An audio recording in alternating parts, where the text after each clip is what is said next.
Good morning, I'm Carlos Diaz along with Chuck Lofton and Karen Campbell. We're back for our extra shot of sunrise. It's Friday. It is Friday. Happy Friday, everybody. And something happened, Carlos. In the past 15 minutes, we lost the sun. Really? We've got a haze deck that is building. In fact, I want to show you what it looks like in Carmel now. Not exactly the prettiest shot that we could show you of one of America's most beautiful cities, but that's what it looks like out there. Now, this is going to change as we go through the morning, and this inversion just kind of breaks, but it is going to stay muddy. These are dew points. Yesterday at this time, our dew point was 54, which is wonderful. Now it's the mid-60s. Upper 60s, going to stay that way all day long. So it's warm and it's humid, and it feels like July out there. We'll get up to 85 today. If you're going to Symphony on the Prairie tonight, just super show. They're expecting a huge crowd there for the Phil Collins experience. 84 when the gates open, when the show's over, 70, which will be nice. And tomorrow it's the Stevie Wonder tribute there at Symphony on the Prairie at Conner Prairie, sponsored by the good folks at Kroger. But as we go into the weekend now, you know, the Colts play Saturday night, 84 at the 7:30 kickoff. I do not know whether they're going to open the roof or not. They probably could, because you've got about an hour of sunlight and then the sun goes down and it'll be nice, but I do not know. And look at all these events over the weekend. Colts, Keith Urban, Kilani, Indy 11, the Tribe play, and of course Symphony on the Prairie. 88 Saturday and 90 degrees on Sunday.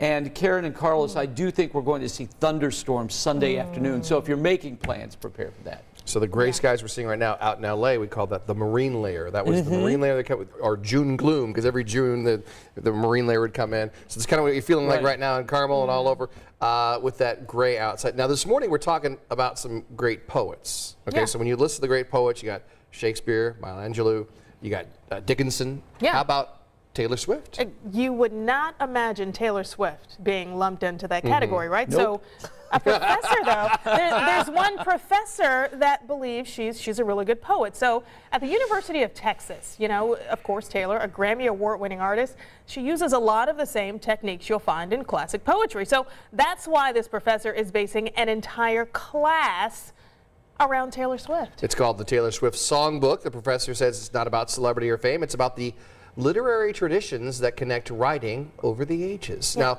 here's the thing.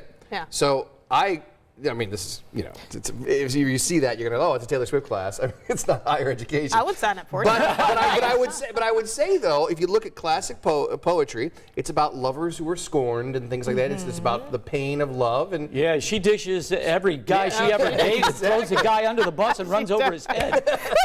You know, this is not an unusual thing in higher ed. When I was in college, you know, caveman times, at SIU in Carbondale, there was a class out of the physics department, and it was called The Nature of Physics from Hi-Fis to Laser Beams. And this class basically dealt with stereos. And it eventually evolved into a minor in audio retailing. But it was based out of the physics department. I know this because I took it. But it's good to know those things. I needed an easy A, and it wasn't easy. But you learn so much, and people were thinking outside the box. To that effect, when I was a 7th grader at Greenwood Middle School, you know, everybody back then was listening to pop music and things like that. And my music instructor said, we're going to spend 2 weeks on the Beatles. And I'm like, who? You know? And I have, ever since that moment, have been a lifelong Beatles fan. And they're my favorite group. And so that's, my point is, sometimes when a professor or a teacher thinks outside the box, they can introduce you to a whole, you know, list of things you've never even thought that you'd like, you know. And they can fill a class. Oh my gosh, And so, but I was like, who is this group from Liverpool? Oh my gosh.